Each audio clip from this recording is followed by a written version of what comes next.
네, 안녕하세요. 이 주일 미군과 일본 자위대 사이의 명령 지휘 체계가 통합되기 시작을 했습니다. 그리고 4월 10일 날 열리는 미일 정상회담이 우리 40 총선 결과가 바로 나온 그 시점에 열리기 시작을 합니다. 참으로 시점이 묘하죠. 그래서 결론적으로 말씀을 드리면 우리가 어떻게 처신하냐, 이번에 우리가 어떤 총선에서 어떤 결과를 얻냐에 따라서 한국은 글로벌 중추 국가로서 대접받을 수도 있고, 아니면 미국, 일본 두 정상 사이에 한국을 어떻게 관리할 거냐, 한국을 어떻게 요리할 거냐, 이런 이심전심이 오갈 수도 있습니다. 참 위태로운 처지죠. 오늘 그 같은 이야기를 좀 입체적으로 살펴보도록 하겠습니다. 지금 이제 해외 언론은 미일 안보 체계가 60여 년 만에 큰 변화를 일으키고 있다, 이런 얘기를 씁니다. 이거를 알려면 그럼 미일 안보 체계가 어떤 거였지? 시큐리티 팩트라 그러거든요. 제1차 미일 안보 조약은 1951년에 맺어졌습니다. 그럼 그 이전에 뭐냐? 미 군정이에요. 그러니까 국가가 아니죠. 미 군정 아래 미 군정이 인정하는 현지 행정기구가 있었을 뿐이죠. 1951년 이전에는. 그래서 제1차 미일 안보 조약이 국가로 인정을 하고 조약이 맺어진 거죠. 여기에 보면 특이하게 일본의 외부 세력에 의한 정치 소요가 일어났을 때는 미군이 도쿄 시내에 출동할 수 있다, 이렇게 되어 있어요. 외부 세력에 의한이라는 단서가 붙어 있지만 어떤 정치 소요가 일어났을 때 저거 뒤에 소련이 있어 라고 주장하면 외부 세력에 의한 거죠. 그러니까 그거는 그냥 접어두시고 일본의 정치 소요가 일어나면 미군이 출동한다, 이런 무시무시한 조항이 있습니다. 제2차 미일 안보 조약은 1960년에 맺어졌습니다. 이때 우리가 주목해야 될 사람은 존 포스터 덜레스 전 국무장관입니다. 이 양반이 우리 한미 상호 방위 조약을 맺을 때 대단히 중요한 역할을 해줬던, 참으로 한미 상호 방위 조약의 산파 중에 한 명입니다. 그것은 기본적으로는 우남 이승만의 작품이고 대한민국 국민의 작품이지만 미국 쪽에서 손발을 맞춰준 사람은 존 포스터 덜레스 당시 국무장관이었습니다. 이 사람은 반일 성향이 강합니다. 그래서 워낙에 영향력이 큰 거물이었는데 숨 쉬는 순간까지, 그러니까 숨 거두는 순간까지 미일 안보조약 개정에 반대했습니다.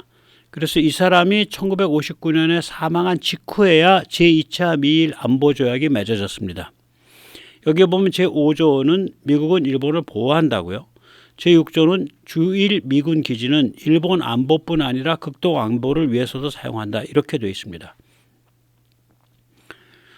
어제도 제가 잠깐 말씀드렸지만 일본은 상호 방위나 타국 침공이 불가능한 그런 나라입니다. 즉 그런 것을 할 수 있는 군대를 두지 못하게 되어 있는 나라입니다. 헌법이 그렇습니다. 반면에 우리는 상호방위 조약이죠. 그래서 한미 상호보영리 조약의 제3조를 보면 미국의 태평양 쪽이 공격받으면 한국은 자동 참전하기로 되어 있습니다. 즉 미일 안보 구조는 아래 그림과 같은 이러한 구조입니다. 그러니까 일본은 헌법적 제약 아래 놓여 있고, 그래서 미국의 보호를 받습니다. 그 대신에 일본은 미국에 기지를 제공하는데 이 기지가 일본의 안보뿐만이 아니라 극동 지역 전체의 안보를 위해서 사용될 수 있음이 명기되어 있습니다. 조약에. 그러니까 Far East Asia라고 명기되어 있어요. 따라서 미국은 이 기지를 이용을 해서 동북아 안보를 주도하고 중국 제압을 주도하는 이런 그림이죠. 그림 자체가. 그래서 이 구조는 안 바뀝니다. 그럼 이번에 미일 안보조약이 제3차로 다시 개정되냐? 그거 아닙니다. 이 구조 아래서 진행되는 겁니다. 그래서 그거를 착각을 하면 안 되죠. 이 구조는 그대로 유지됩니다. 자, 그럼 이 구조 아래서 뭐 그렇게 뜯어 고칠 게 많습니다. 의외로 많습니다. 이 파이낸셜 타임스가 이걸 제일 먼저 보도했습니다. 영문 기사들 중에서는 3월 25일 날 보도를 했죠. 미일 안보 체계가 60여 년 만에 대변화를 일으킨다. 이것이 이제 기사 제목입니다. Biggest upgrade to security pact in over 60 years. 그런데 아까도 말씀드렸듯이 뭐 대변화라고 하는데 기존 안보조약 1960년 버전의 안보조약의 개정도 없을 거고 뭐 일본 헌법도 안 바뀔 거고 상호방위 조약이 되는 것도 아니고 그런데 이걸 왜 대변화라 그러지? 또 60년 만에 대변화라 그러지? 뭐 그럴 게 뭐 있나 여기? 우리 상식엔 그렇잖아요. 저도 그런 상식이었습니다. 이걸 좀 자세히 들여다보면 참으로 어떨 때는 어이가 없어서 헛웃음이 나옵니다. 먼저 세뇌 탈출 자유구독료 부탁 말씀 좀 올리겠습니다. 아시다시피 세뇌 탈출은 광고가 잘 붙지 않습니다. 붙더라도 천천히 붙는 경향이 있습니다.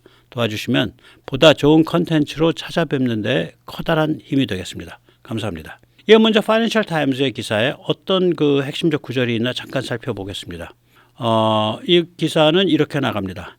미일은 중국에 맞서기 위해 1960년 상호방위조약 체결에 의한 안보동맹이 맺어진 이후 가장 커다란 업그레이드를 준비 중이다. 40 미일 정상회담에서 작전계획과 훈련을 주도하도록 주일 미군 사령부를 강화하는 방안이 발표될 것이다. 자, 먼저 심지어 파이낸셜 타임스조차 지금 미국과 일본이 상호방위 조약이라고 착각하고 있는 거예요. 이게 너무 오래돼 가지고 60년 전이라 사람들은 그냥 동맹 하니까 동맹이면 상호방위지 당연히 그렇게 생각을 해서 상호방위 조약이 맺어져 있다고 착각해요. 국내에서도 여러 사람들이 그렇습니다. 상호방위 조약 아닙니다. 안보 조약입니다. 아까 살폈듯이 그러니까 그 천하의 파이낸셜 타임스조차도 상호방위 조약 여기 보면 뭐라고 되어 있냐면 Mutual Defense Treaty라고 되어 있어요. 본문에. 이거 잘못된 거예요. 파이낸셜 타임스가. 그 다음 말은 비슷하게 맞아요. 근데 또 우리가 좀 생각이 되는 거죠. 아니 주일 미군 사령부의 작전계획 훈련을 주도하는 권한이 없었던 거야 지금까지. 그 주일 미군 사령부는 뭐하는 집단이야? 없었습니다. 희한하죠. 여기 주한 미군 사령부는 한국에 주둔하고 있는 미 육군, 미 공군, 또 미 해군도 조그만 게 있어요. 미 해병대도 있고 이거를 통합해서 운영을 할 수 있는 능력이 있는 그런 권한이 있는데 주일 미군 사령부에는 그 권한이 없어요. 믿거나 말거나. 그래서 이게 이제 이런 것들을 이번에 고치는 거예요. 다시 한번 좀 살펴보겠습니다. 일본의 미덕. 일본은 옛날 거 파내가지고 막 그냥 까발기고 그냥 그 서로 이렇게 공격하고 이런 걸 좀 안 하는 편이죠. 문화 자체가. 그러다 보니까 야 우리 흑역사는들 주지 마. 전부 다 그건 미국 탓으로 돌려. 이런 식으로 지금 기사가 나오고 있어요.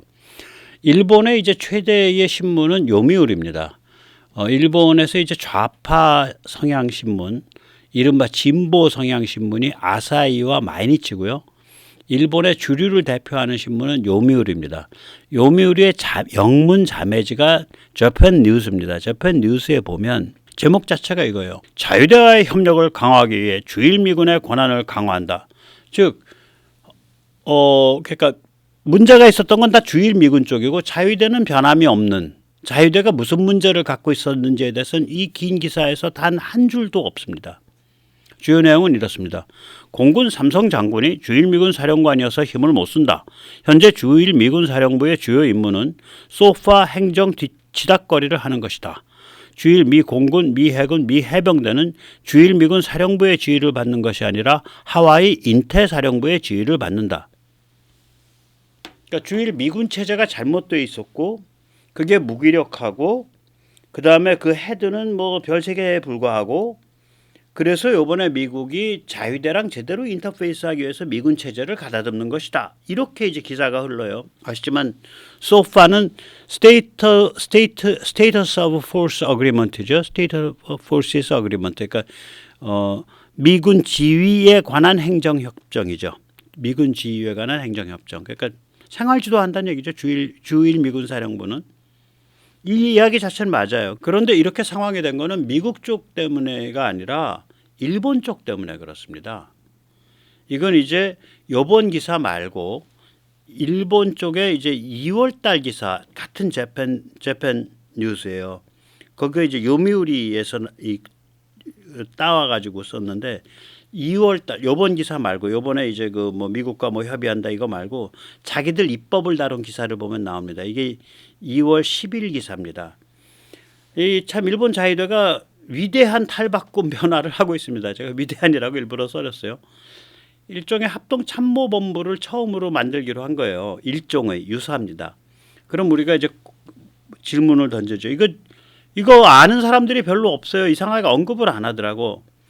일본에는요 합동참모본부가 없습니다. 다시 말하자면 육상자위대, 해상자위대, 항공자위대 뭐 이런 것들이 한꺼번에 하나로 통합해서 지휘받을 수 있는 조직이 없어요. 일본이. 이거 뭐래요? 이거 당나라 군대 아니야. 그래서 이게 요번에 일본이 그걸 만들기로 2월 10일 날 법이 통과가 됐습니다.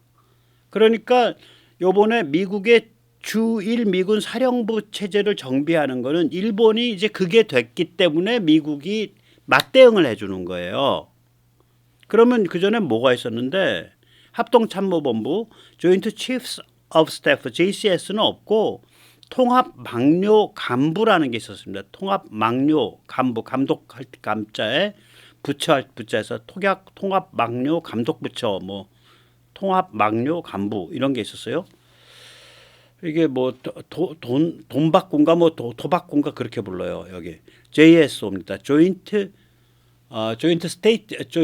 Staff Office JSO고요. 여기에 의장이라고 있는데 이제 방위성장은 일본은 내각제니까 국회의원이죠. 그 밑의 통합막료 간부 의장은 찬밥이에요. 그냥 뭐 자문역 비슷해. 그러니까 자위대가 그냥 옆에 이렇게 따로 내깔겨 있는 거예요. 근데 그것도 하나로 묶여 있는 게 아니라 육상자위대 따로 놀고 해상자위대 따로 놀고 항공자위대 따로 노는 그런 체제로 반세기 이상 지나온 거죠. 70년을. 미국은 줄곧 합참을 만들어라라고 요구를 해왔습니다. 이걸 누가 이걸 말 안 들었냐? 일본이 거부했어요. 이게 일본의 흑역사인데 그래서 일본이 자기 흑역사는 얘기를 안 한다. 마치 모든 문제가 다 미국에 있는 것처럼 얘기한다. 아닙니다. 미국은 만들라 그랬어요. 이걸 계속해서. 왜냐하면 이걸 만들어야 주일 미군과 인터페이스를 할 수 있잖아요. 주일 미군 사령부와. 이게 안 만들어져 있었다니까요. 아마 그래서 안 만든 그 심보가 뭐냐. 아니 우리가 뭐 우리 자유대 사람들이 뭐 미군이랑 너무 가까워지는 거 안 좋아. 그 통로 다 끊어. 그리고 저기 그 육상 자위대는 따로 저기 그 하와이에 그 인도 태평양 거기에 연락하고 해상 자위대는 또 따로 하와이에 인도 태평양 연락하고 항공 자위대는 따로 저기 그 연락해. 여기 뭐 주일 미군 사령부랑 얘기할 거 있어. 다 끊어. 야, 그거 저기 합참 만들면 또 미국 애들이 그 비슷한 거 만들어서 둘이 너무 가까워져. 안 좋아. 이런 심보였던 거예요.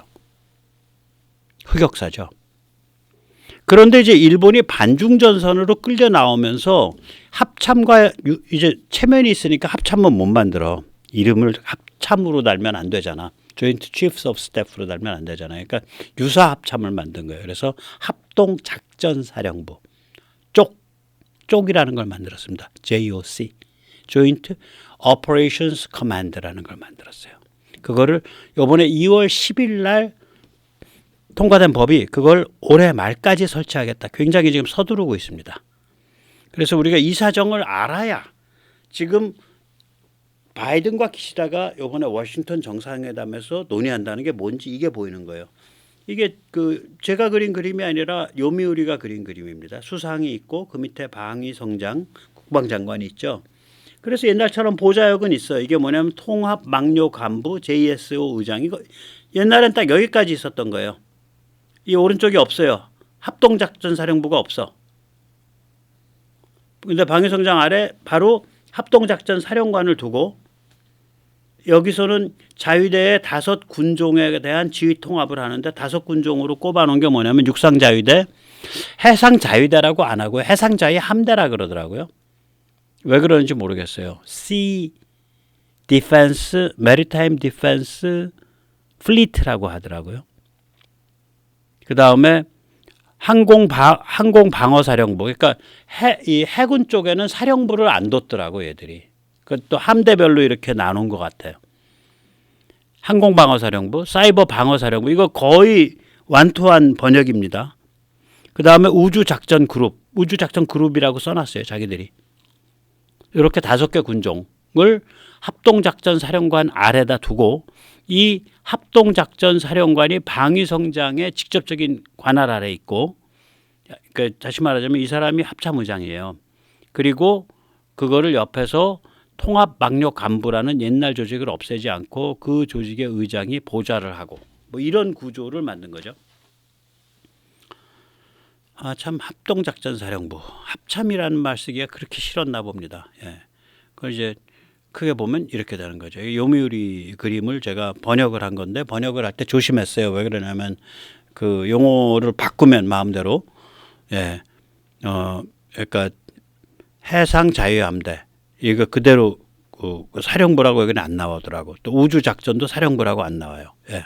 그래서 그대로 그렇게 그런 용어를 안 쓰는 데는 그 사람들의 뜻이 있겠죠.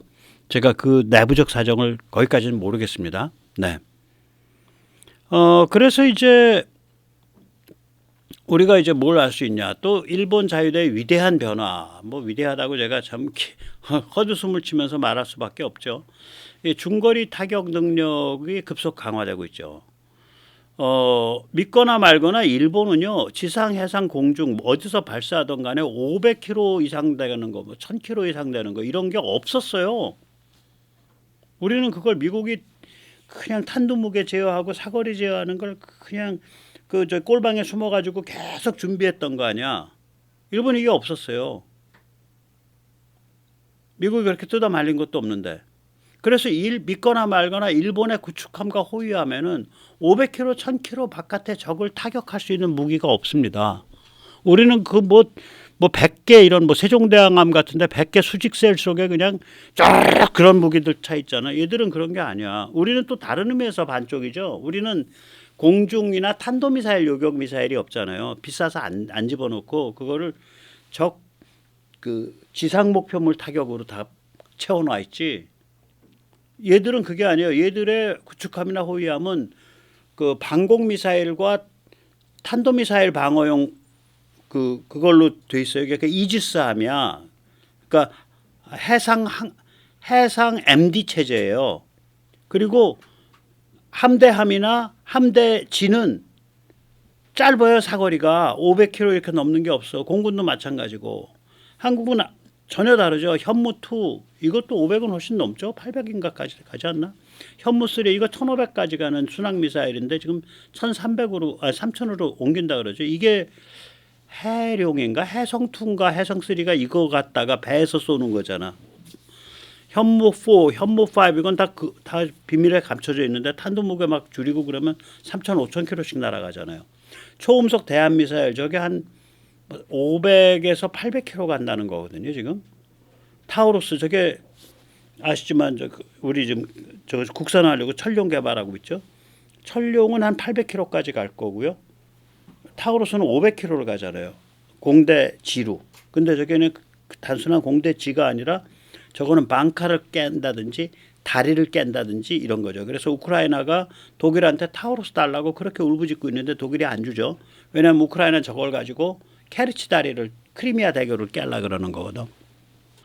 그런데 일본이 이제 최근 한 달도 안 돼요. 오키나와의 사거리 1000km 개량형 지대함 12식 미사일을 했다고요. 12식이 개량된 거를 일본이 쉬쉬하고 있었어요. 그래서 오늘 날짜로 영문 위키피디아를 찾으면 뭐 200-300km밖에 안 돼요. 사거리가. 그런데 제인스 염강 같은 걸 찾으면 새 개량형 12식이 사거리가 1000km가 넘는다라고 나와 있습니다. 이걸 지금 오키나와에 뒀다고요. 이게 지대함이거든요. 그러니까 이거는 골로 간다는 소리지. 저기 뭐야 타이완 부근에 있는 타이완 저 남쪽 카오슝 아래에 있는 것까지 깬다는 소리죠. 중국 전함을. 그래서 오키나와 주민들이 굉장히 심하게 반발하고 있죠. 전에 제가 말씀을 좀 잘못 드렸는데 오키나와 제2차 세계대전 때 오키나와에서 숨진 미국인이 한 2, 3만 명 되고요. 한 1, 2만 명 되고 오키나와 주민은 너희 다 죽어. 옥새 교쿠 사이에 해갖고 막 학살도 하고 일본 군이 그다음에 어린애까지 전부 인민전쟁하라고 전부 밀림 속에 밀어 넣어가지고 거기서 말라리아 걸려 죽고 그 굶어 죽은 사람이 뭐 수십만 될 거예요. 오키나와 주민은 그 굉장히 숫자가 큽니다. 그래서 이 평화에 대한 그 갈망이 심하고요. 그 무기 전쟁에 대한 혐오가 무지하게 심합니다. 오키나와 사람들이. 그래가지고 이런 거를 왜 우리 땅에 갖다 놓냐. 그래서 굉장히 반발이 심해요. 또 일본이 토마호크 블록 5를 도입을 진행 중이죠. 미국이 저런 거 우리한테 안 팔아서 우리는 현무3를 개발한 거고 일본은 돈만 있으면 얼마든지 사요. 이번에 이제 400발 사겠다 그랬다가 돈 아낀다고 200발로 줄였죠.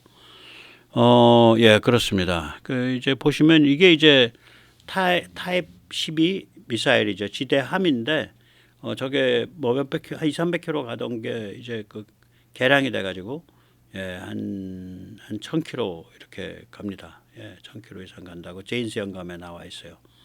예, 이게 이제 제즈미아를 그 항공기에서 떨어뜨려서 저 제즈미아리 한 1000km씩 가는 애거든요. 예, 공대지 아주 스마트한 네, 우리 타우루스 같은 건데 저거는 이제 타우루스 같이 방카바스터는 아니고요. 예, 아무튼 공대지 장거리 공대지. 예, 그래서 저 시스템은 래피드 드래곤이라 그러고요. 저렇게 해서 날아가는 저 미사일은 제즈미알인데 저것도 지금 일본 수송기 그 뭐죠 카와사키 C2인가 예, 거기에다가 제즈미알을 설치해 주겠다 아니 래피드 드래곤 저 시스템을 설치해 주겠다고 미국이 그랬죠. 또 설치해 달라고 하고 있고 그래서 이런 그 500km, 1000km 이렇게 가는 공중발사 혹은 지상발사, 해상발사 미사일들을 일본이 쫙 이제 갖춰가기 시작하는 거예요. 이게 일본이 말하는 원점 타격 능력이라고 말하는 게 이거죠. 반격 능력, 중거리 타격 능력입니다. 예. 자, 일본이 이렇게 이제 합참 아닌 합참도 둔다 그러고 물론 합동작전사령부라는 이름으로 합작이라는 이름으로 합작사, 합참본이 아니라 그 다음에 이렇게 이제 중거리 타격 능력도 갖춰가니까 당연히 주일 미군 사령부가 성격이 바뀌어야겠죠. 이제까지 주일 미군 사령부는 생활지도국이에요. 소파 관리국이라고요. 그러니까 이 미군들 생활 그러니까 현지 국가와의 그 행정 관계 조정해 주는 거거든. 뭐 어디 가서 술 먹고 사람 패면 그거 어떻게 처리할 거냐 뭐 이런 것들이죠. 그래서 이게 이제 아까도 말씀드렸지만 공군 삼성 장군이 사령관이에요. 한국은 육군 사성이고 그러면 이제 공군은 좀 숫자가 작을 거 아니야. 그래서 뭐 사성이 흔하겠어. 육군은 좀 숫자가 많을 테니까 사성이 흔하니까 한국은 육군이 사성이겠지 이렇게 생각하실 수 있는데 아니에요. 미국 공군이 굉장히 큽니다. 그래서 공군의 사성 장군이 13명이고요. 육군의 사성 장군이 14명입니다. 다 비슷해요 숫자가. 그래서 한국이 훨씬 시니어예요, 사실은. 그래서 한국은 주한미군 사령관이 주한미 공군, 주한미 육군, 주한미 해군, 주한미 해병, 물론 주한미 육군이 주축이지만 그걸 다 통합 관리를 해주고 같이 기획하고 뭔가 같이 움직이는데 주일 미군 사령관은 그게 아니라 생활관리, 생활감독관이에요. 그러면 주일 미군은 어디랑 연락하냐? 하와이 인도파콤, 인도태평양 사령부랑 연락합니다. 주일 미 해군도 하와이 인도파콤, 인도태평양 인태사령부랑 연락합니다. 주일 미 해병도 마찬가지로 하와이 인도태평양 사령부랑 연락합니다. 이때까지는 그랬어요. 그런데 지금 이렇게 아까 보시지만 일본 자위대의 합참 아닌 합참, 합작사라는 이름으로 그게 생기고 일본이 파워가 세지니까 이제 주일 미군 체제도 바뀌어야 되죠.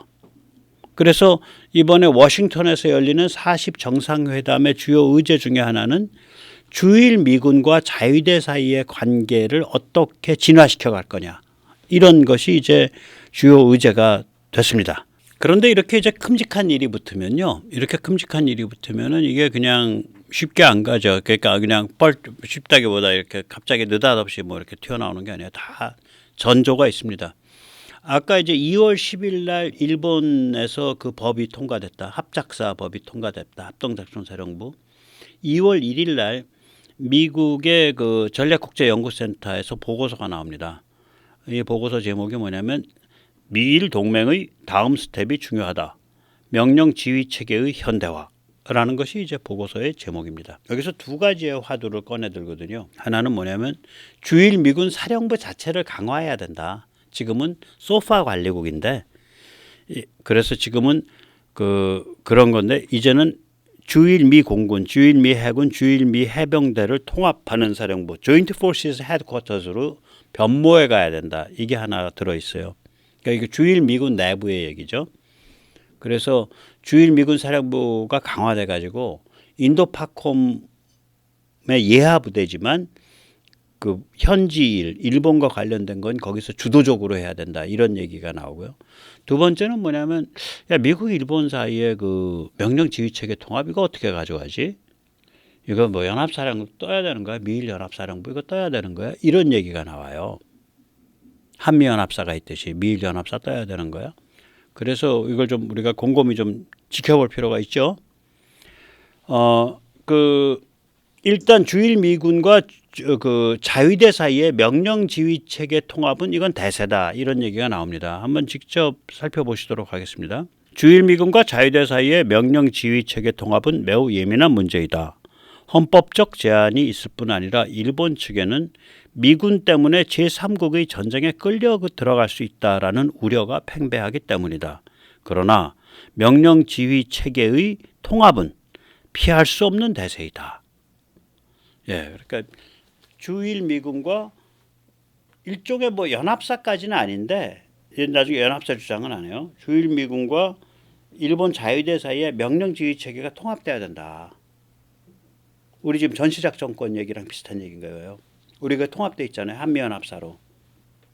네, 저는 전시작전권 회수에 반대하거든요.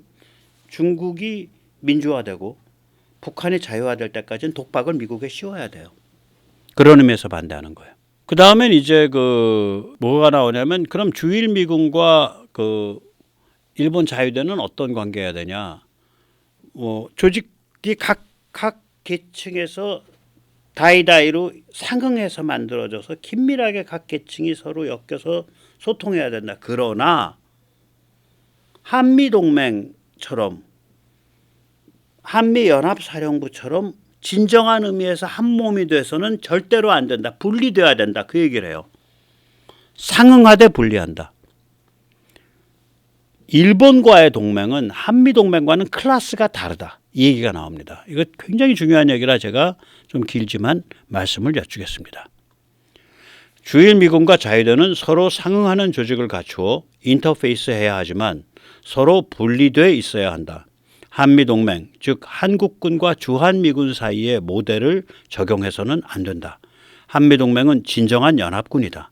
진정한 명령지휘 체계의 통합이다. 한미동맹 모델을 일본에 적용하는 것은 실현 불가능할 뿐만 아니라 불필요하다. 주일 미군과 자위대는 서로 분리된 상태를 유지하되 지금보다 좀 더 통합되는 정도면 충분하다. 주일 미군과 자위대는 서로 분리된 상태를 유지하되 일본 보호와 미군의 동북아시아 영내 발진 기지라는 미일 동맹의 본질적 목표를 지원할 수 있다면 그것으로서 충분하다. 그러니까 그러니까 미일 연합사는 띄울 필요가 없다.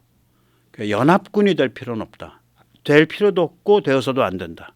실현도 불가능하다. 왜냐 일본은 헌법 체계가 누구를 대신해서 싸워줄 수 있는 나라가 아니니까, 누구를 위해서 싸워줄 수 있는 나라가 아니니까. 한미동맹과는 이건 격이 다른 거다라고 딱 선을 긋더라고요. 그래서 우리가 굉장히 특이한 동맹입니다. 미국에 갖고 있는 그 동맹 관계 중에. 자, 그래서 이게 베이징 것들, 평양 것들이 참 불쌍하죠. 예, 웃자을까? 이거 애들 참 웃자을까? 이런 좀 이 걱정에 제가 눈물이 앞을 가립니다. 네. 이 평양이 요새 이제 일본의 꼬리를 쳤다가 물렀다가 또 꼬리를 쳤다가 이러고 있잖아요. 왜 이런 짓을 반복을 하지? 뭐 일본과 만납시다, 뭐 안 만납시다, 만납시다, 안 만납시다, 뭐 이게 왔다 갔다 해요. 한 3, 4일 간격으로. 이거는 평양의 움직임이 아니라 뒤에 베이징이 시키는 거예요. 베이징이 지금 겁에 질려서 급 당황하고 있습니다. 우리가 살펴봤지만 일본이 지금 근본적으로 변화하고 있는 거예요. 뺀질이 엉거주춤 을 떨치고 이제 반중 최전선으로 끌려 나온 겁니다. 윤석열 정부가 확 그냥 물꼬를 터버리니까 이건 윤 대통령의 그거예요. 그 크레딧이에요. 그건 다 인정을 해요. 외국 전문가들도 제가 여러 번 소개를 드렸잖아요. 그럼 일본이 하나 끌려 들어오면 일본 힘만큼이 늘어난 거냐? 아닙니다. 그럼 그건 단순히 1차원적인 플러스죠. 1 플러스 1. 그게 아니라 승수입니다. 곱하기입니다. 이 비어있던 그 조각 그림이 맞춰진 거예요. 그래서 승수 효과가 나요. 이 상태에서 앞으로 7, 8년이 지나면 중국은 숨도 못 쉽니다. 이거. 숨도 못 쉬게 돼요. 그래서 지금 중국이 저 완전히 매를 버는 거예요. 매를 버는 거예요. 북한 내세워가지고 불장난하다가 또 대만 가지고 불장난하다가 지금 매를 벌었습니다. 참 불쌍하죠. 베이징 것들 평양 것들 참 못 잤을까. 네, 눈물이 앞을 가리네요. 네. 예, 근데 참 시점이 묘합니다. 네. 한국의 4월 10일 날 오후 11시가 되면 이제 그 총선 결과가 대충 다 판가름이 나오죠. 네, 왜냐면 각 선거구별로 개표를 하니까 개표 뭐 따로 집계할 것도 크지 않고. 근데 이 시간이 워싱턴에서는 13시간이 차이 나기 때문에 정상회담 시간이에요. 오전 10시예요. 그럼 제가 기시다고 제가 바이든이면 이게 지금 한국에 워낙에 중요한 의미를 가진 나라이기 때문에 이야기를 세 번을 준비할 거라고. 하나는 한국 총선에서 자유공화 진영이 승리하는 거. 다른 하나는 종중과 자유공화 진영이 뭐 호각인 경우 뭐 비슷해. 세 번째는 종중이 크게 승리하는 거. 이 셋을 이때는 이런 얘기를 해야 되겠고 저 때는 이런 얘기를 해야 되겠고 또 다른 때는 또 다른 얘기를 해야겠다. 이렇게 이야기를 스토리를 세 번을 준비할 거다. 당연히 그래야죠. 그래가지고 옆에서 눈치채로 뭐 첫 번째 이런 시그널이 딱 오면 비서가 그러면은 이건 저기 뭐 일본 케이스 자유공화 진영이 이겼구나. 그러면 이제 또 얘기를 거기에 맞춰서 하고 뭐 이렇게 하면은 저거는 저기 뭐 저기 그 종중과 자유공화 진영이 다이다이 지금 호각이란 소리구나. 거기에 맞춰서 얘기하고 뭐 이렇게 하면은 저 한국에서 종중이 압승했네. 거기에 맞춰서 얘기하고 뭐 그럴 거라고요. 당연히 그러죠. 굉장히 중요한 나라인데. 한국에. 그래서 40 총선 결과가 좋으면 미일 정상회담에서 South Korea is the global pivotal state. 그러니까 저기 대한민국은 글로벌 중추국가입니다. 이렇게 하죠. 그 다음에 40 총선 결과가 나쁘면 미일 정상회담에서 How can we possibly manage South Korea? 우리가 대한민국을 어떻게 관리해야지? 혹은 대한민국을 어떻게 요리해야지? 그러니까 우리 총선 결과에 따라서 주체가 될 수도 있고 요리 내지 관리 대상물이 될 수도 있는 거예요. 지금 상황이 그래요. 예. 어느 경우든 우리 총선이 세계에서 두 번째로 중요한 선거입니다. 2024년에. 네. 예. 그 2024년에 전 세계 선거 중에서 중요도 제1번은 미국이고요. 중요도 제2위는 한국 총선이에요. 네, 그렇습니다. 지금 우리 총선 결과와 상관없이 미국, 유럽, 일본은 반중 가치지향 글로벌리즘으로 천하가 통일됐습니다.